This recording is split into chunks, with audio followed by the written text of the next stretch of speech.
and welcome to the first episode of the season. Technically second, but it's the first race episode. It feels like the season. First one. And what a race, Ben. What a race. The Australian Grand Prix just completed. Unreal. And minds are blown everywhere. I mean, people are losing all consciousness, fainting, wigging out.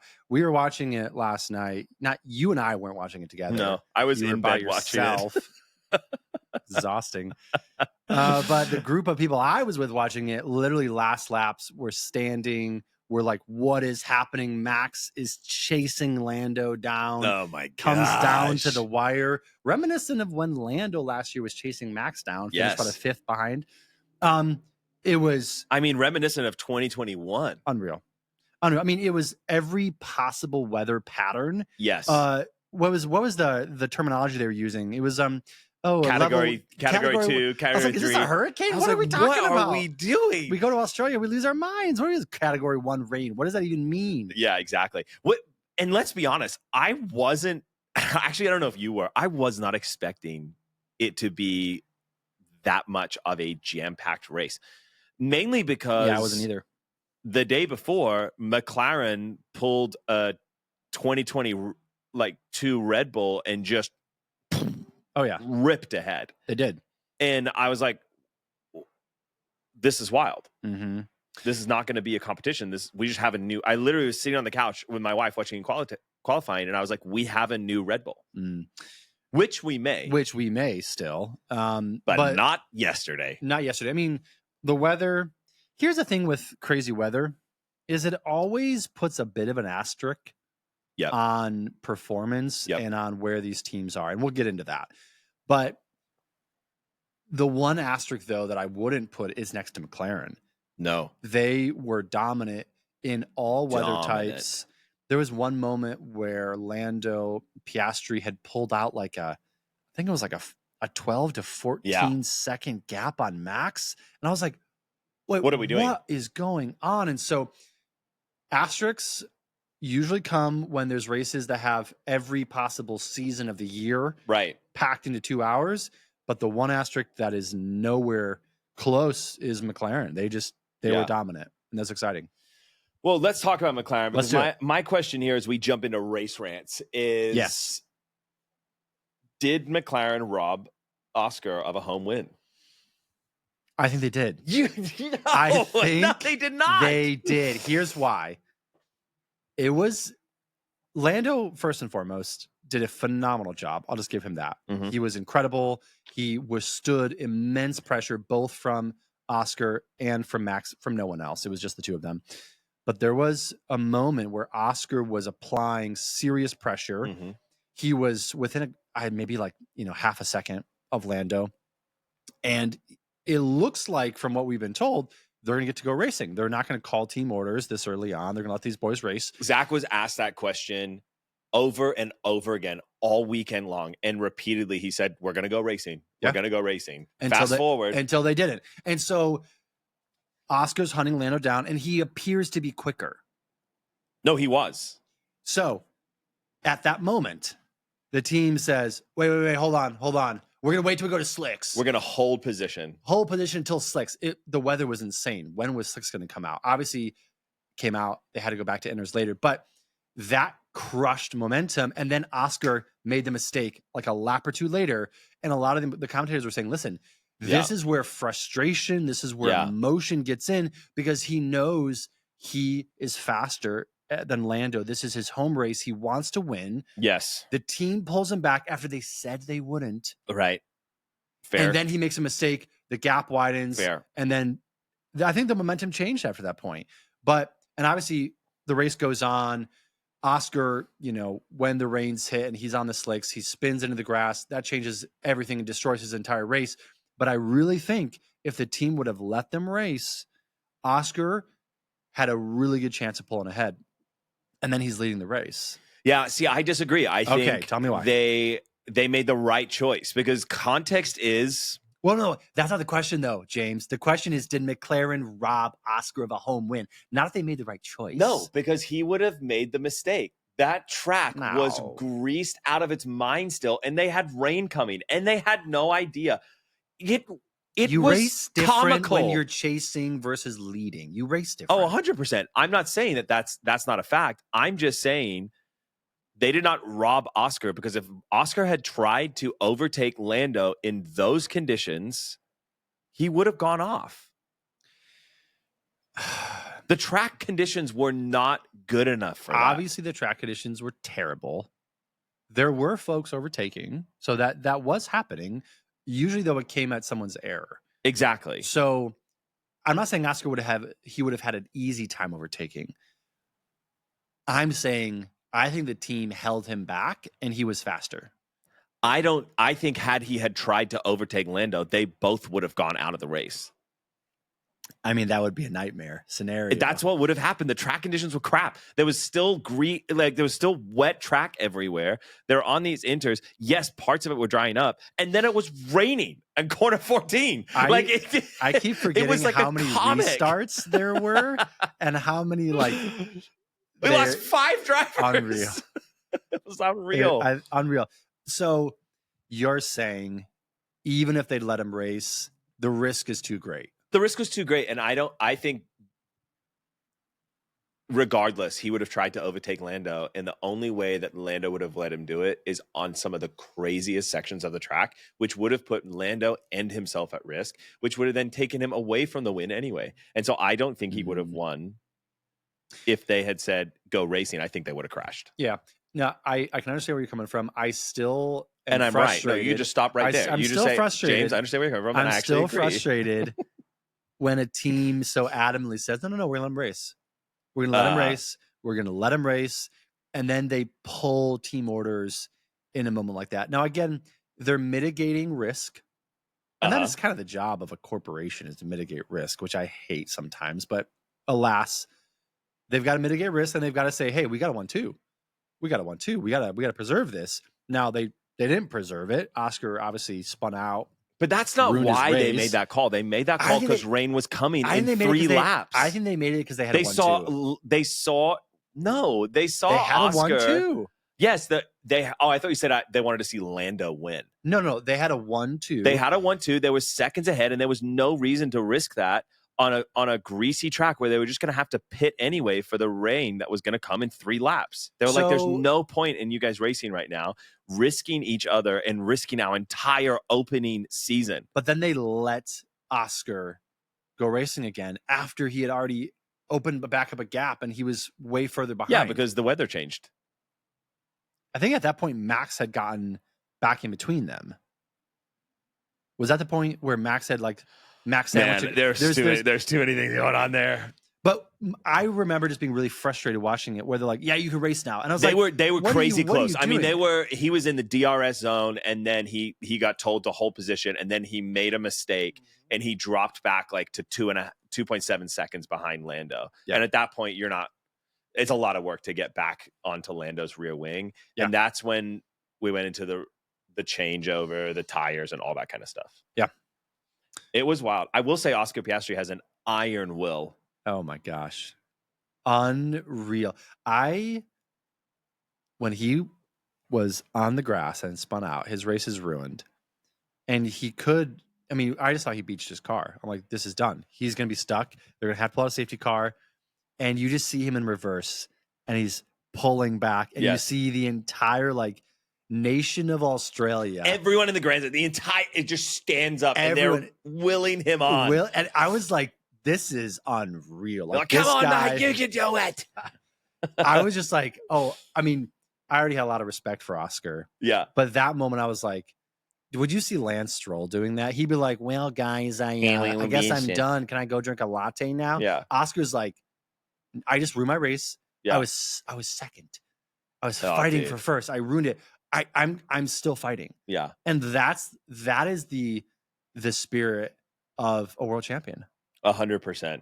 It's phenomenal. Yeah, I think most people would have panicked in that moment, but instead Piastri put it in reverse, used the rear tires as a front wheel drive car, and just tried to pull out of there slow and steady. Gets out, came back, did an incredible overtake of Lewis Hamilton on the last lap stuff.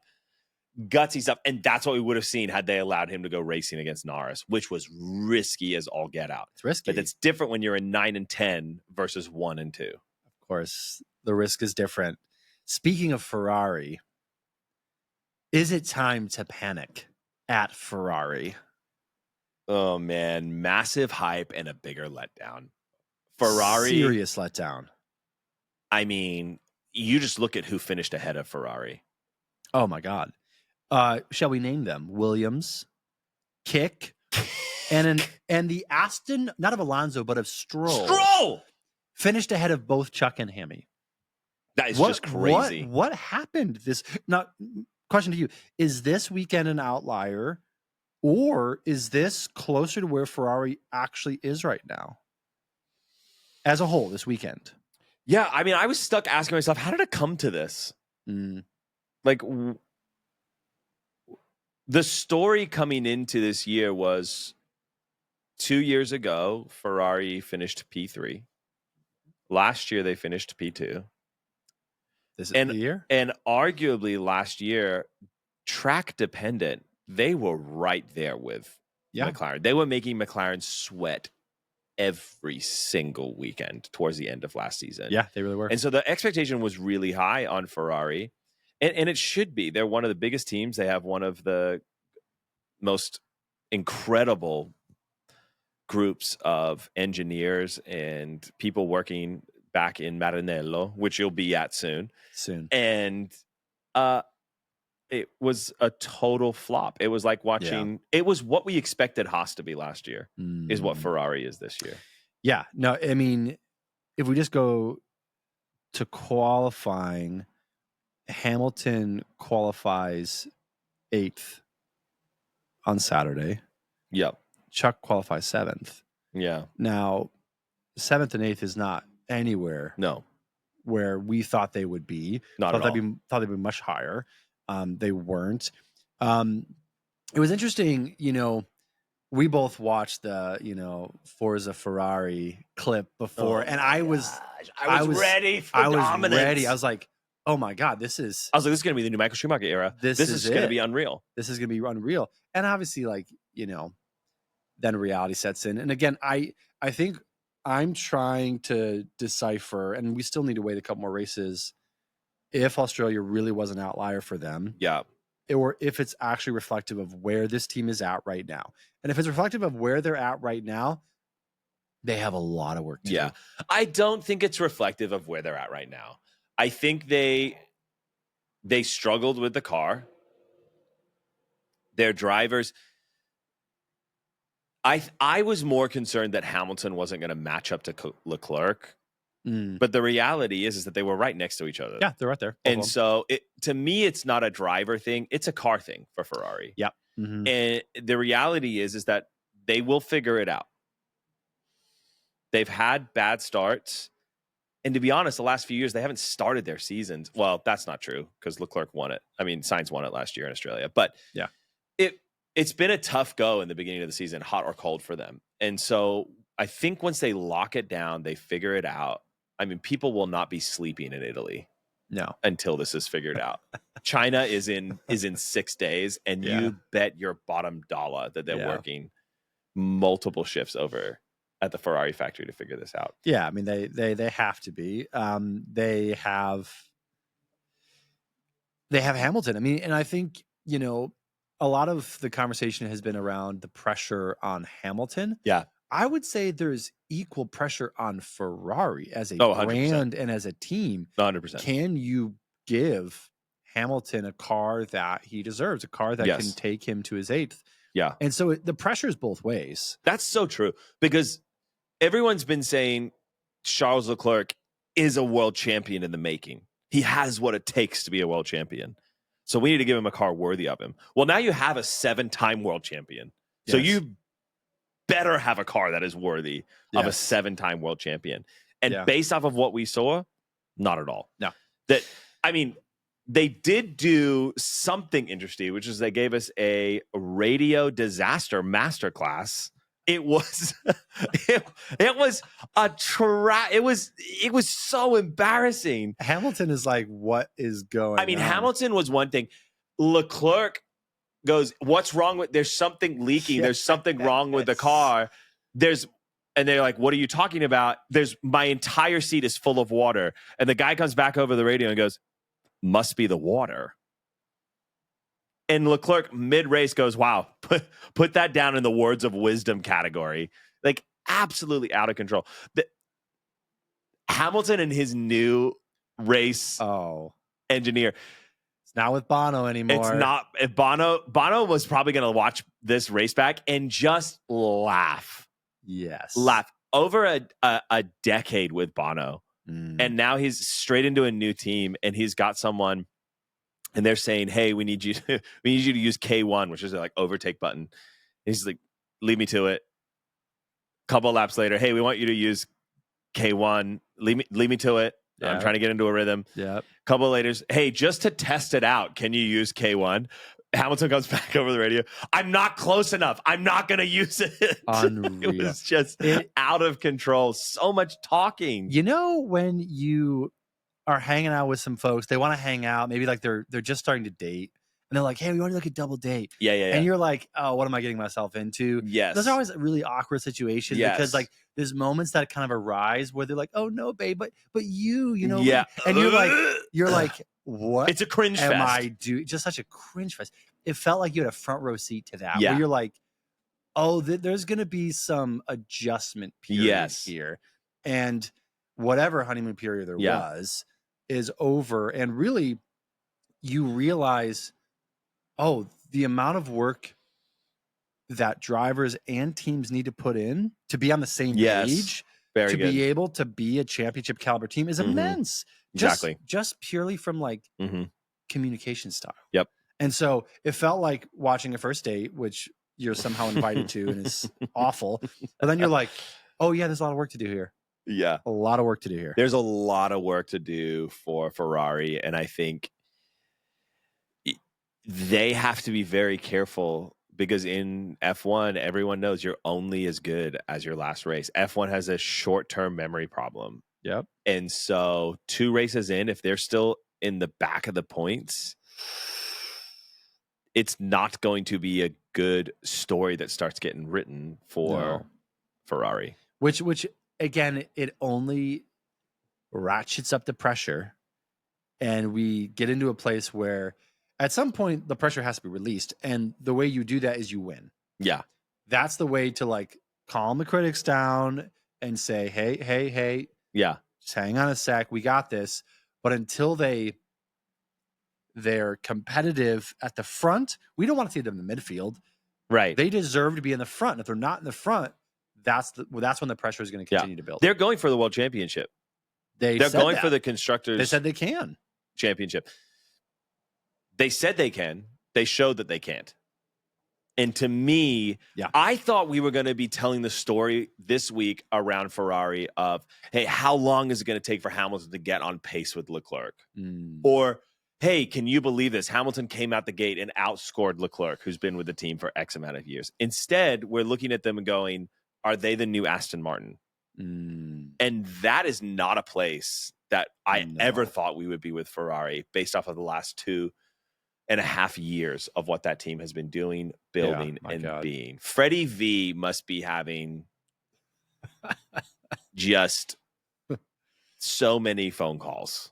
Yes. Yeah. No, there was some commentators who were, I believe it was Ted Kravitz, talking about like, Freddie V is not happy right now. And he's very disappointed. And I'm like, yeah, of course he is.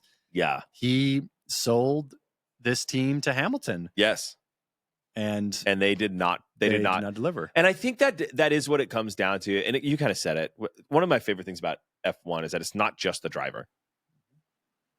It's not just how well they can get in the car and put a lap in. It's what kind of car the 1,000 people that work at Ferrari plus can give 2 people to perform at the pinnacle of motorsport.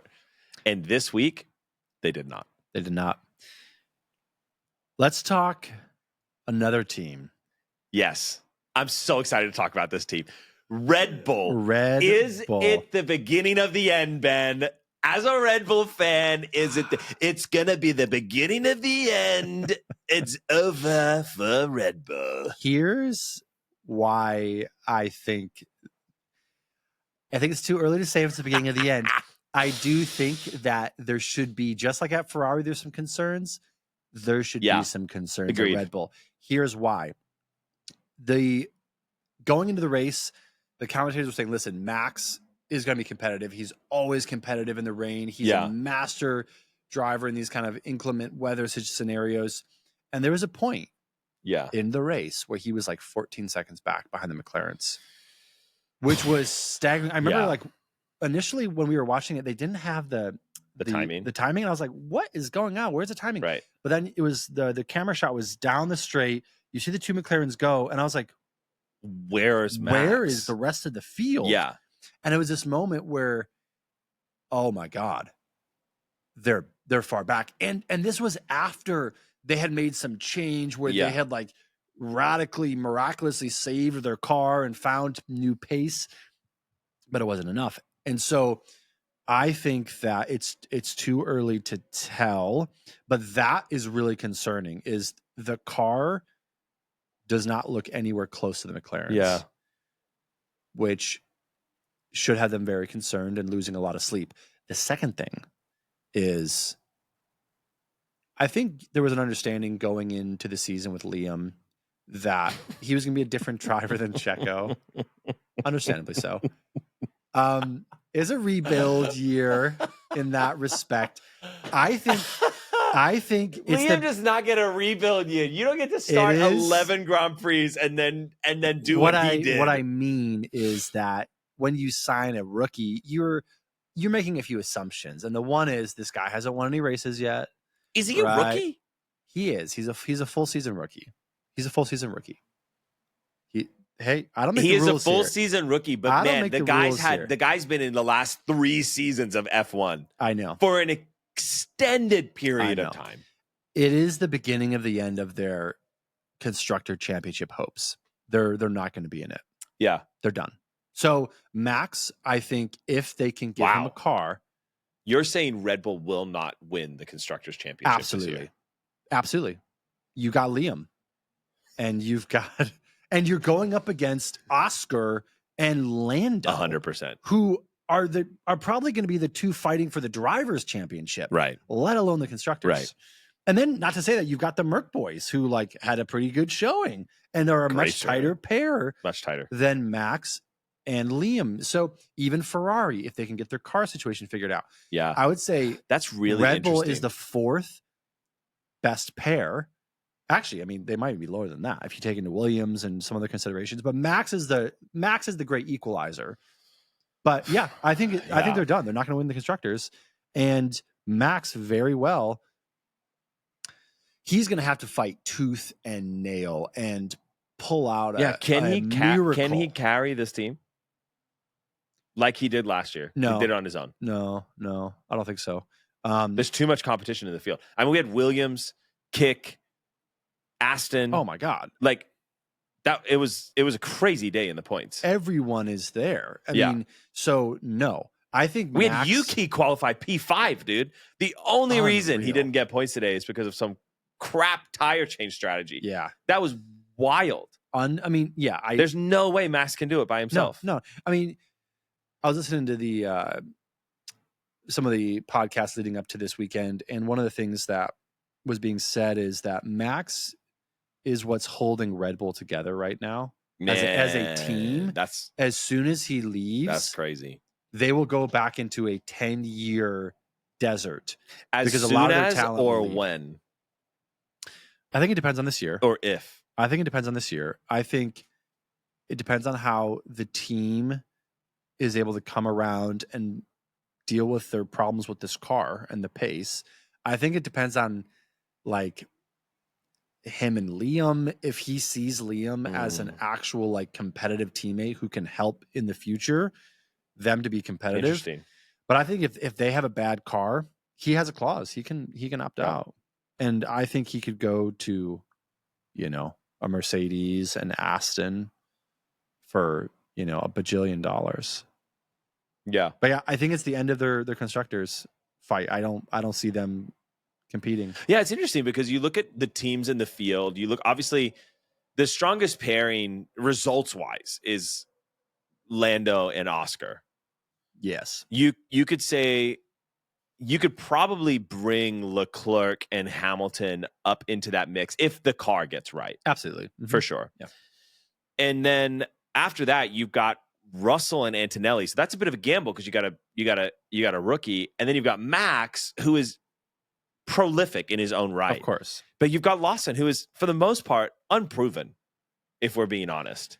And yeah, it is interesting to me because last year and the year before, whenever you saw a Red Bull in your mirrors, regardless of who was driving it, to be honest, you were nervous because you knew that the car was incredible. Mm-hmm. There was a fear factor attached to Red Bull. There was. That fear factor is no longer attached to Red Bull as the brand. It's attached to Max. Yeah. And Max will do what we said. He's there to sweep up the point. Like, he was there when Oscar went off. Yeah. And he sure as heck took P2 right out of Oscar's hands. He's right there. And he was pushing Lando at the end. We know Max is going to wring the neck of whatever car, which is why I want him to go and drive for Cadillac in 2026. But and no, yes, 100%. It would be awesome. It would be amazing. And I would become a Max and a Cadillac fan all in 1 year. Because the only thing that's going to make me jump ship from Mercedes is an American team I can believe in. All righty. I mean, what a concept. Depending on where Red Bull ends, I do think you're right, though. I think when I think about Red Bull and like its vibe and how it presents itself, and again, I love Red Bull. I don't think of them collectively as like the bad boys of F1. No. I think of Max. And he still has that persona. 100%. Where he's just like he's more American than most of the grid. Which is wonderful. Because he just kind of like doesn't give a rip about all the pomp and circumstance. And he's like, more American than most of the grid. He literally is like, why are we doing all of this? I just want to go racing. His manager released a statement saying, I'm done with him doing all of these stupid TikTok videos, popping balloons. This guy's a 4-time world champion. Like, let's do some serious stuff here. I'm like, I love you. I'm slowly gaining respect for Max, man. He's so based too. Like, he's so based. Phenomenal. But yeah, I agree on the fear factor bit. Yeah. That fear factor that they had collectively as a team, it's gone. Yeah. I think that the reality is that like other teams are taking their shot. They smell the blood in the water. Oh yeah. Yeah. And like Mickey Rourke said in Iron Man 2, if there's blood in the water. Dude, I'm telling you, man, it's going to be a rough year for them if they can't get their car figured out. And even if they can, as a pairing, I wasn't super thrilled with the Liam pick. I feel like they have to kind of prove that their drivers they believe in and they have as part of the Red Bull family can be competitive alongside Max. But part of me wishes they just would have signed somebody else. Yeah. Like signs. Like actually pair a competitive race winning driver 100% with Max, but they won't do it because they've got racing bulls, and they need to kind of show 100%. You can make it up from that other team, which is why they have it. So anyway, it'll be an interesting year. It's gonna be a long year though for them. I sense that. So 100%. Okay, so I have a question. So yes. Hulk, Albon, and Stroll, did they get lucky or nah? I think a couple of them got lucky. I think Hulk got lucky because it's kick. Hulk needs to go and enter the Powerball, bro. That is insane. He got lucky, and he knows he got lucky, and he was like, "Hey, we were at the right place at the right time." And 100%. And that literally is what happens. I mean, freaking in was it Austria last year when was it Russell who won? He was just in the right place at the right time. He just like kind of like picked up the pieces because Max and Lando crashed into each other, and so Hulk got lucky.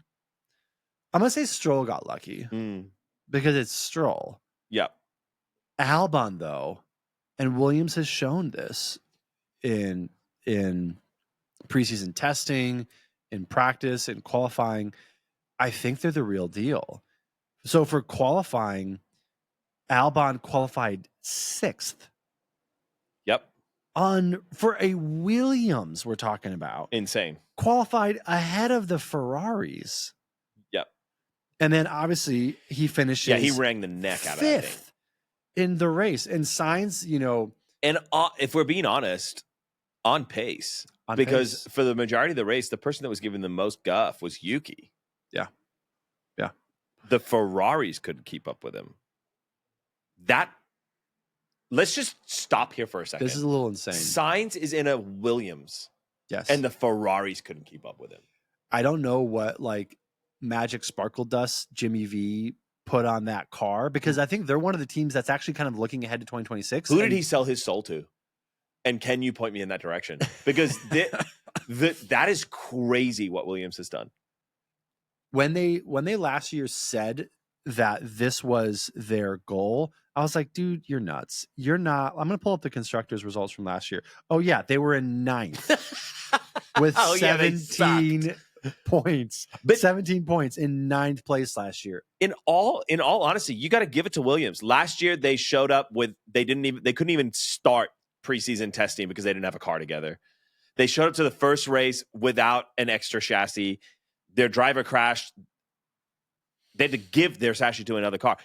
They last year, admittedly so, were in a really bad place. They were as bad as it gets. And there are a lot of cards stacked against this team, which, if we're being honest, is one of the most historic and successful F1 teams.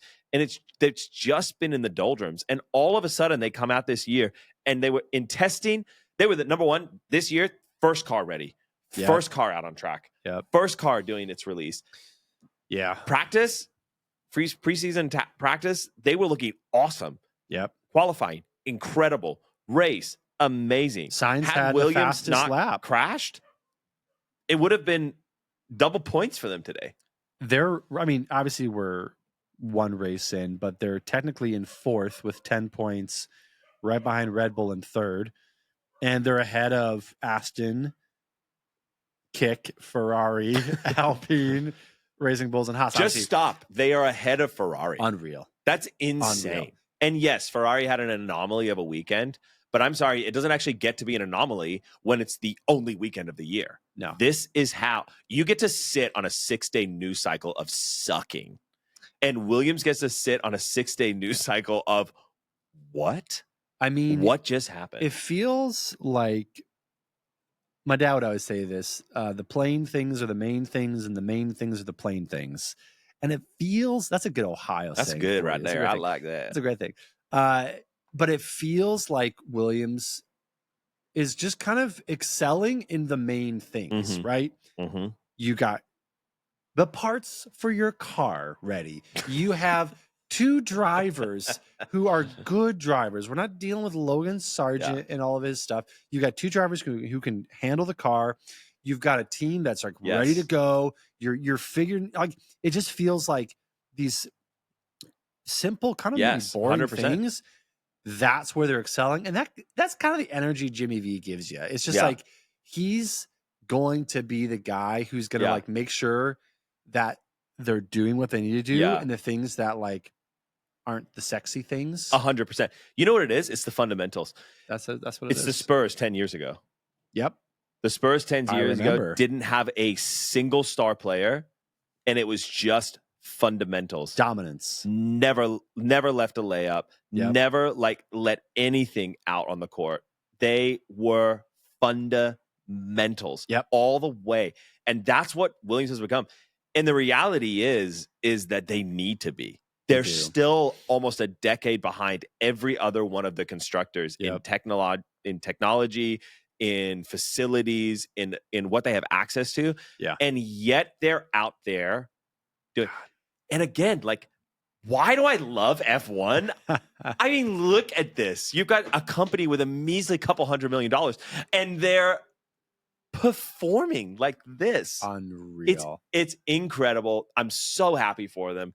We were really bummed last year because we were Team Williams. We were here for Jimmy V. We were here for and we him. felt like he let us down a little bit. He did in 2024. They got lost, but he's back. He's back. And he's ready. Question. And again, one race in, we know we're not far into the season, but do you feel Williams has what it takes to get podiums this year? I think they could. I mean, based off of what we saw today, if they're in the right place at the right time, it would be a very big stretch. There would have to be a lot to go wrong. There was a moment during the race where I was like, wait, Albon could do this. Fourth. Oh, he could do this. Like, what is happening? Yeah. It looks, I say this with a grain of salt. I think the hard part is we know Ferrari's going to come back. Yeah. It looks like Mercedes has their stuff together. Yeah. For once. Yeah. Max is always going to be in the mix. Things would have to go wrong, I think, for them to get a podium. Yeah, and that's a lot of people I just listed. So it's both the McLaren's. It's Lando, it's Oscar, it's Russell, it's Antonelli, and it's Leclerc and Hamilton and Max and Verstappen. And so if 7 people have a really bad weekend, then yeah, Williams could get a podium. I don't think they're expecting that. I think what we will see is they'll be 4th, 5th, 6th, 4th, 5th, 6th. I think they'll be in that realm this year. And I think they will make a significant leap in the constructors. But the reality is, Ben, is that we have a rule change coming. We do. And this is why it's so important that Williams starts this season out well. Mm-hmm. Because there's going to be a rule change with the way, the flexibility of the wings in the middle of the season, which is, don't even get me started on, so confusing. And it's going to change the whole game. So everyone needs to get as many points as they can. Because the reality is, mid-season, a team like Williams, because they are behind, they're going to have to switch to the 2026 car. Yeah. Which means they're not going to be able to develop towards 2025. Yeah. But that depends where they are in the championship. Because if they're sitting in 5th... Oh, they're going to want to preserve they're going to want 5th place. That's tens of millions of dollars. Tens of millions of dollars that they desperately need. Yeah. And so we could see something interesting, which is why I'm super pumped. Yeah. I mean, it's good to see them back in the mix, and it feels legitimate. Okay. So it feels like I feel like he got that P5 on merit. He did. Absolutely. I think it's the real deal. I think he's wringing the neck out of that Williams. It's not luck. I think it's talent. Yes. That's Albon. Let's talk Hulk. Lottery winner. So Kick was interesting because in qualifying, Hulk did not qualify well. And typically he does. Can you define not well? Well, I'm trying to find him on my sheet here. The grid, below his rookie teammate, by the way, which was wild. He was 17th. And his rookie teammate was 15th. So good on him. Yep. But here's the thing with Hulk. He's also the rookie that you always forget about, just so you know. I know. We have a section in our notes that's called rookies and rookies flip or flop. And you've got Kimi, Hadjar, Behrman, Liam, and Doohan, and no Bortoletto. You just forgotten him. I forgot him. You just have a vendetta against Kick, but it's okay. I usually forget Kick because that's evident. I just don't think they should be an F2 team. Oh, sorry, F1 team. Excuse me. Was that an actual Freudian slip? In this context, it works though. But Hulk can't be denied. Hulk can't be denied, and this is why I love this guy. He's in a green car, and his name's Hulk. I mean, you got to give him the props. This guy, I love Hulk so much. He crushed it last year with Haas. He was just so dynamic, and he qualified exceptional. He was, finishing exceptional. So I think he knew, and we all knew him going to Kick was going to be a step down, or maybe not, because Haas this year seems completely lost. But I was so happy that he was able to get the result he got yesterday. Now here's the thing. Points for Kick are going to come by once in a blue moon. This might be it. This could possibly be it. For the whole season. Any points finish is going to be so critical. Yeah. Because, as you named, we've got McLaren, we've got Max, we've got the Ferraris, we've got Mercedes, we have Williams in the mix now. We've got a lot. I mean, those are all the points. They only give 10 points. So, Kick, is only going to get points if it goes horribly wrong for a couple of teams. Which it did this week. Which it did. And they got points. Yes. So good 100%. for them. They probably won't see points for the next 10 races. Yeah. But that's why it's so critical for the teams at the back marker to really take advantage when things go wrong. I mean, right time, right place could never be more applicable than Hulkenberg. That was it was one of those days. Do you think he'll ever get points without the universe handing them to him? I don't think so. And it's not because he's not a good driver. Right. He is. I just think it's too close and there's too many teams ahead of them. Yeah. So, I mean, again, we'd even name Racing Bulls. Right. Freaking Yuki qualified, fifth or sixth? P5. I mean, and it's heroic. We haven't even talked about Yuki. Alpine for oh my Pete's sake. gosh. And they could get points. So it's there's a lot in there. I don't think they will get points unless it goes really, really poorly for other teams. Yeah. 100%. And then, of course, the luckiest man alive, Lance Stroll. If F1 had a Powerball, Lance Stroll would have won it twice this week. I mean, not only how did Alonso were you born out into the billionaire family, but you also that's got kind of points. Winning the lottery. The dude doesn't even need the lottery. It's wild. It's called his father. What a concept! I am the lottery. What a concept. It felt like he got lucky, but also really hard to say where Aston's at this year. Yeah, I feel like they're going to be fighting to get points too. 100%. Because Williams seems they look crap, dude. Williams seems to have jumped them, and they're just continuing to slide. And so, yes, I think it was immensely lucky for Stroll this weekend. Super unlucky for Alonso to crash out. Yeah. But it did, I think, all the rookies who crashed out were breathing a huge sigh of relief when Alonso crashed out, I think. Oh, my gosh. Because they're like, oh, my God, it's not me. Alonso and Sainz. Both. Yeah. Sainz has, I think, over 100 race starts. The thing I will say about Stroll, to his credit, he actually does really well in the rain. He always has. And so I think this week it was just a bit of luck for him. Yeah. And some skill in the wet conditions. Yeah. And, that's kind of where we're at. That's where we'll leave it. Yeah. I'd love to talk about who dominated this week and who this week is the GOAT. The GOAT, the greatest of all time for just a week. Just a week. It's okay. We do that. I'm going to go, and this is not the Goa, the greatest of all week. Greatest of all week. The Goa. Lando, he overcomes the ghosts of seasons past. He holds back. Yep. Oscar, he holds back the max attack. My question to you is, how momentous was this win for Lando? And was this a true turning of the page for him in his fight with Max? Yeah, I think what we saw this week from Lando was a lot of learns from last year manifested at the Australian Grand Prix. Absolutely. Here's what I saw. I saw somebody that couldn't nail a race start last year. It was 50-50. Oh, yeah. Absolutely nail it. Got away from the line. Multiple restarts as well. Multiple restarts. Absolutely. Like, check. Not just once, multiple times. You're 100% right there. I think you saw him in that original race start, which was on a damp track. He had his teammate who was vying to be the first Australian ever to win and or be on the podium at the Australian Grand Prix.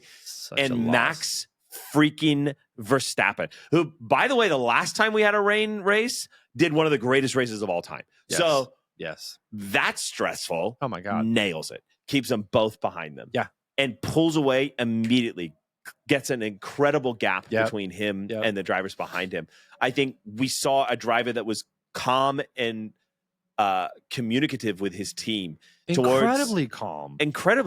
Towards the end, Max was like a fire-breathing dragon down his throat. Like, it was right on the tail of Lando.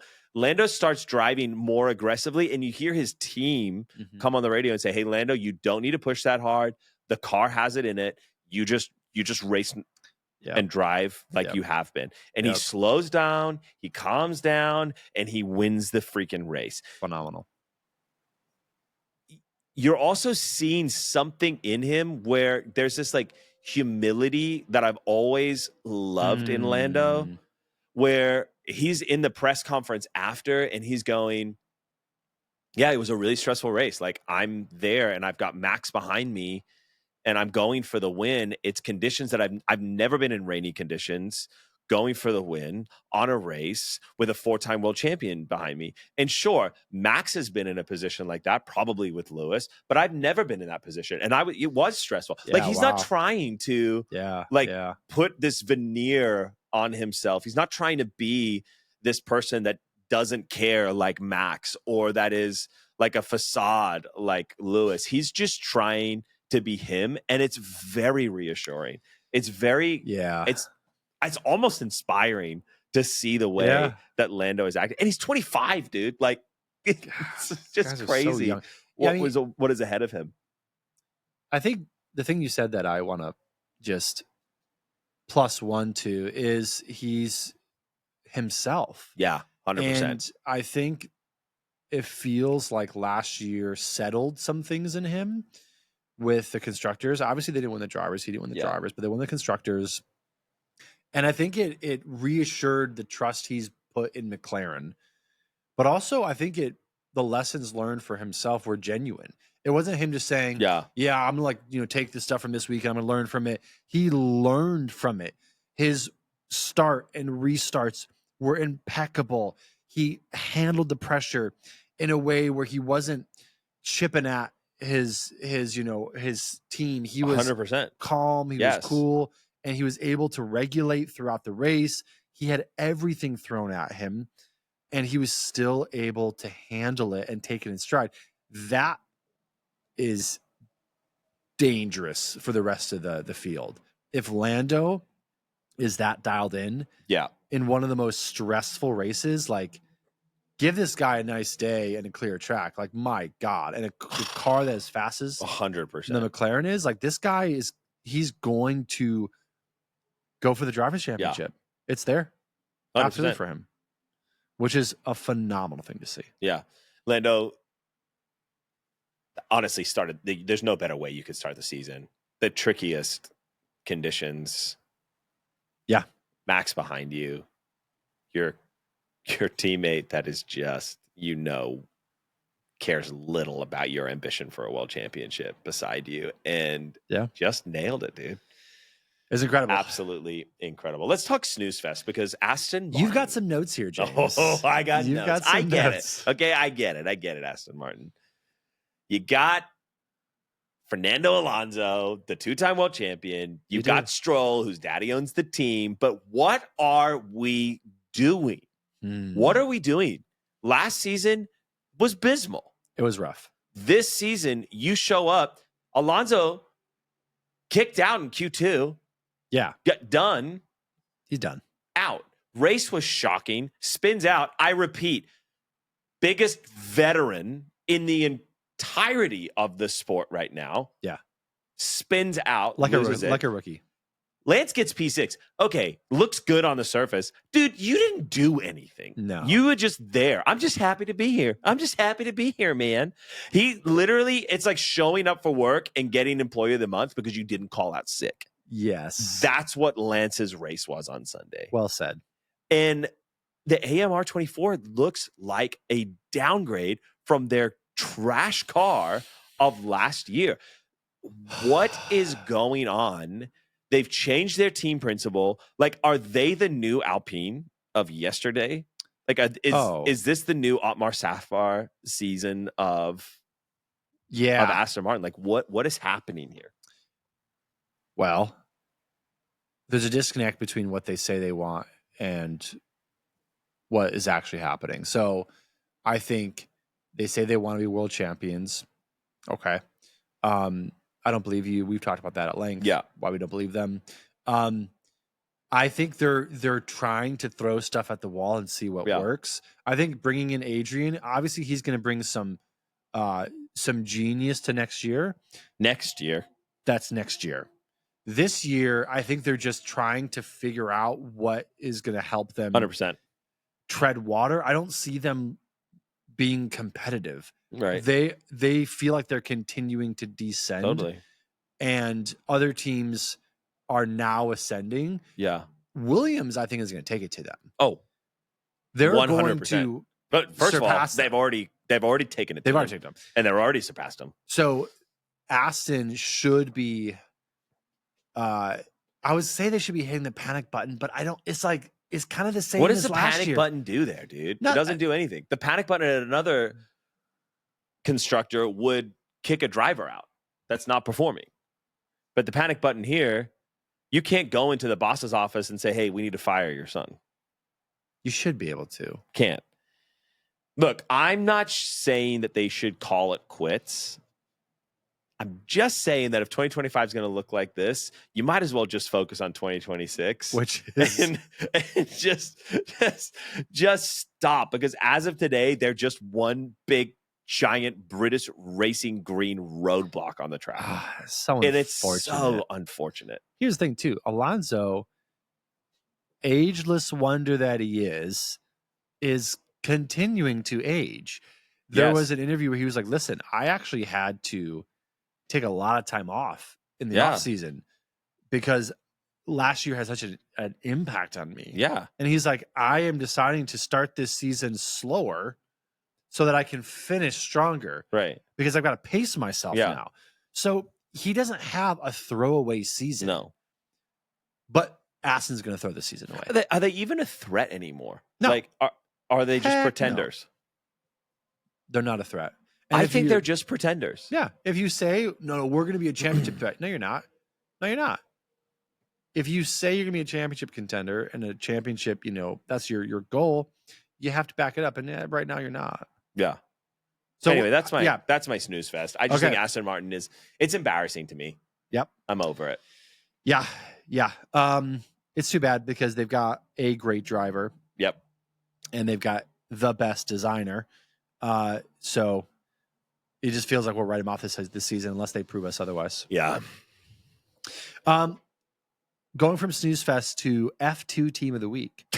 A team this time on F2 Team of the Week. The team that brought should to you by just Ben. Be in F2. And it pains every bone in my body to say this. For the American podcast. For the American team. Haas. I am so saddened by this weekend for Haas. Agreed. Preseason testing wasn't great for them. No.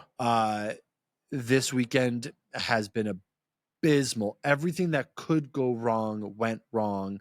Behrman, who was a revelation last season. He was prolific. Comes in the Ferrari, freaking scores points, big points, while Sainz is in the hospital getting his appendix removed.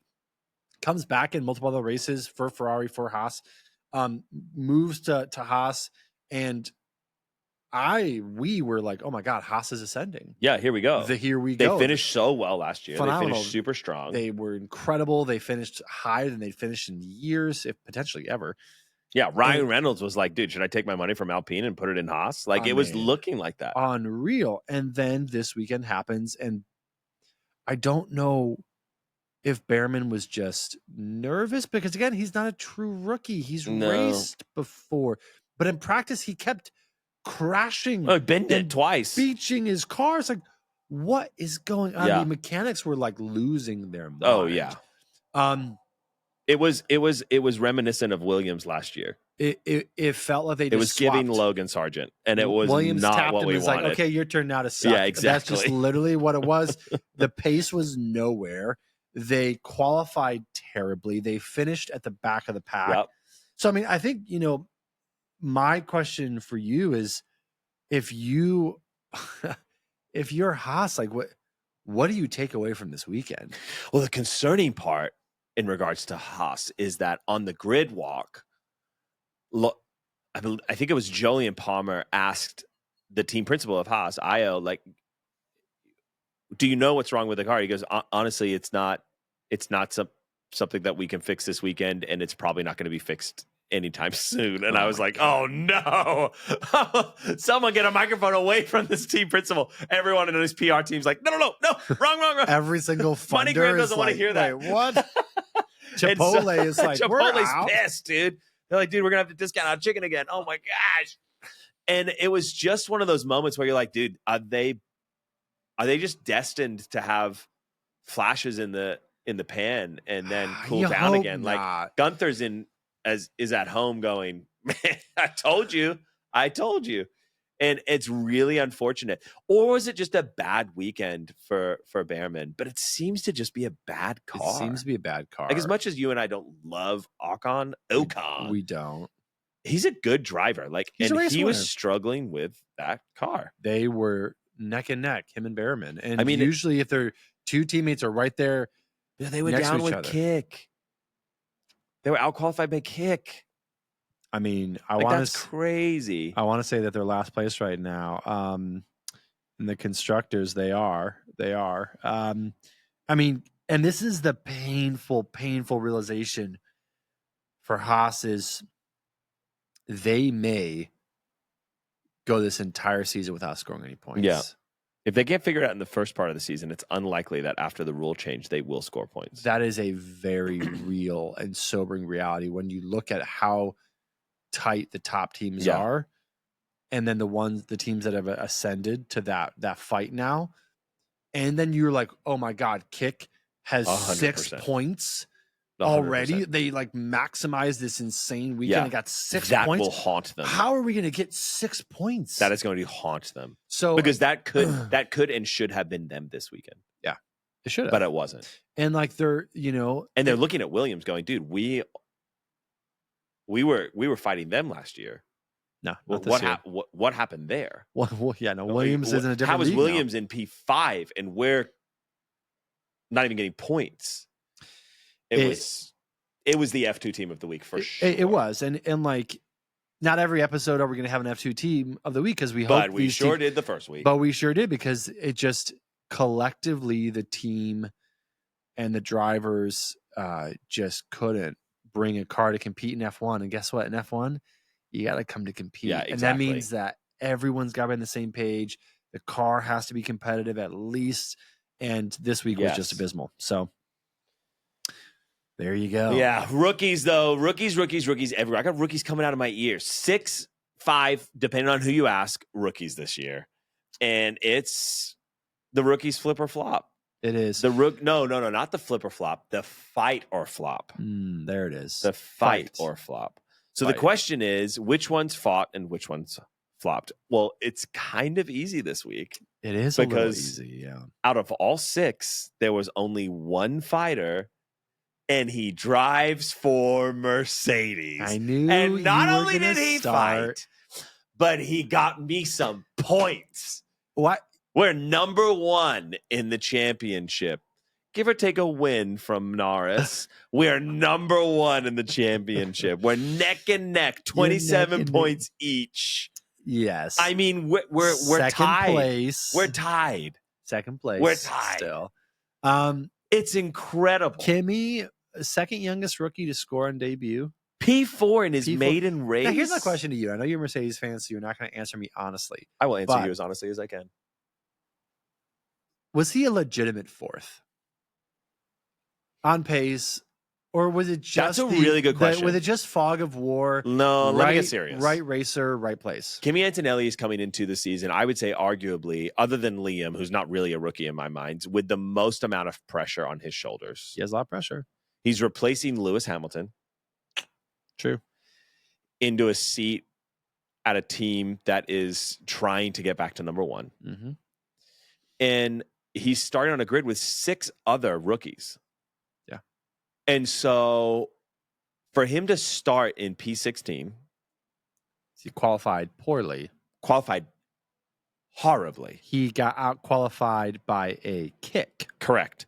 So, but for him to number 1 be the only rookie out of the entire field that finished the race, that I will give to him. That's huge. and scored points, let alone that's a lot of points. P4 is a lot of points. It's a lot of points.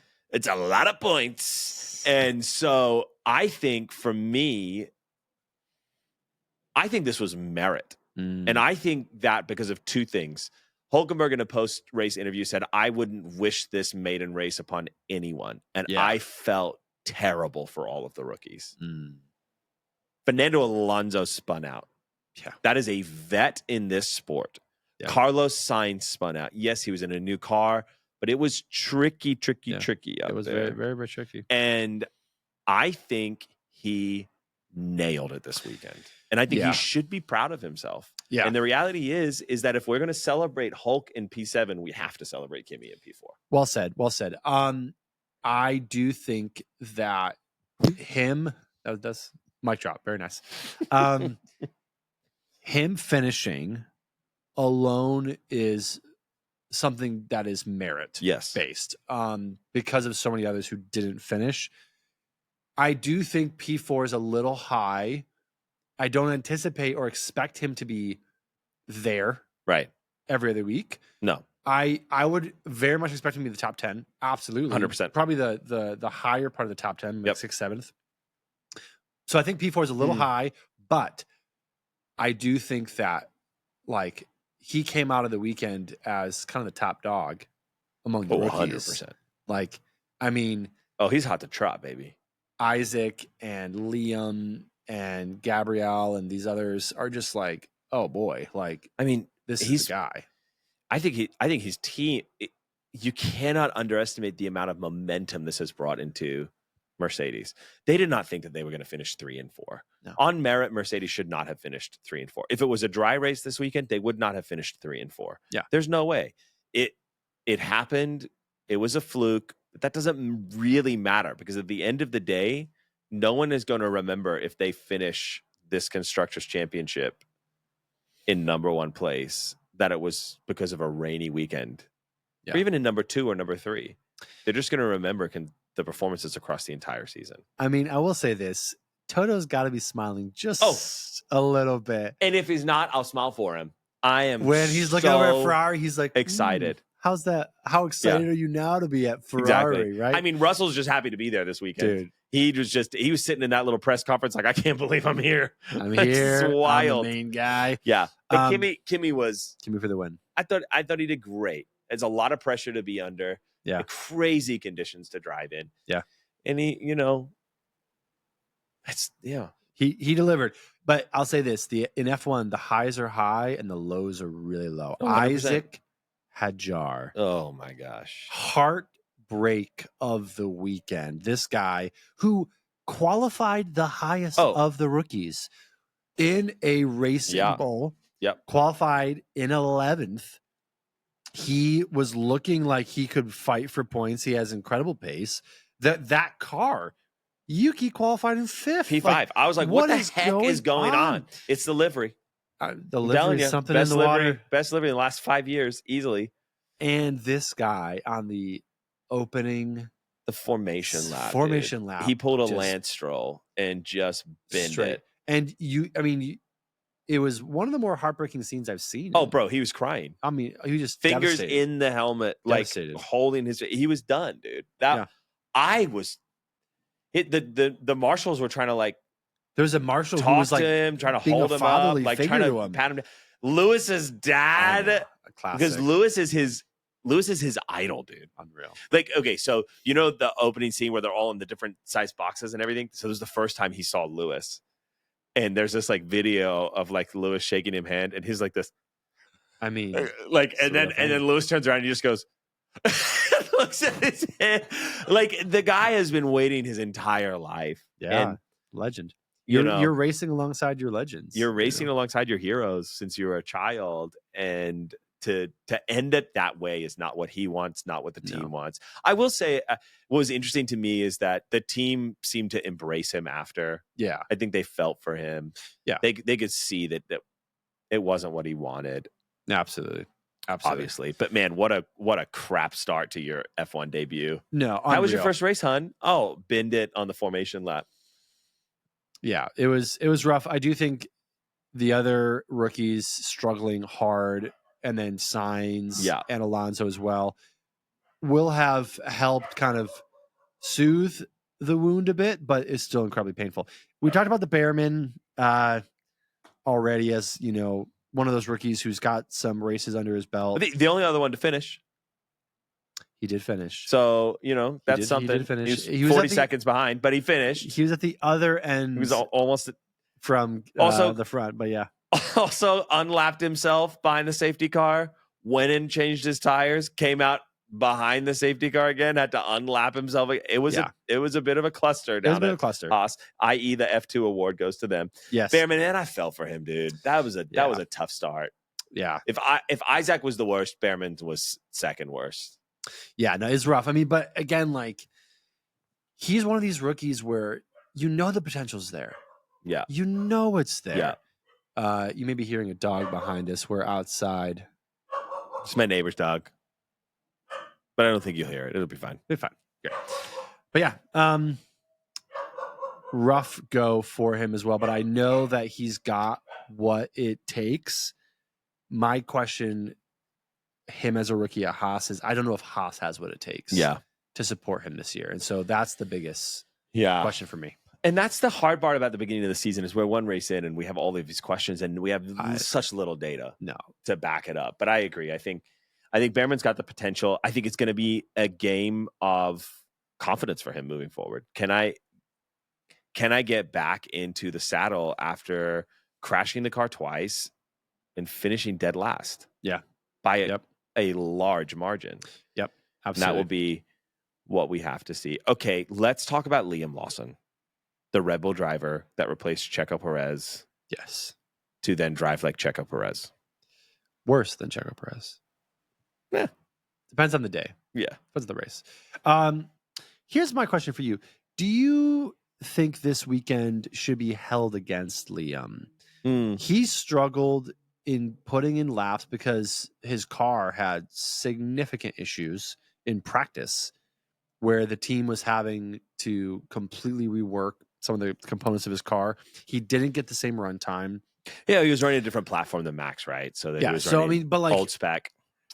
For qualifying, let me look at my data here real quick. Liam was in 18th. He qualified very poorly. Yep. But I think, these weekends, it's like a cascading waterfall where it's like if you don't get one part right in the car setup or practice, that impacts qualifying, which the next impacts the race. So it all kind of bleeds into each other. Do you feel like who's at fault here? Is it the team? Is it the car? Is it Liam? Is it all a bit of both? His result is a tough one, right? On the paper, it's like, oh, we've got another Checo Perez. I think this is a cheap shot, to be honest. Yeah. Even though I said it.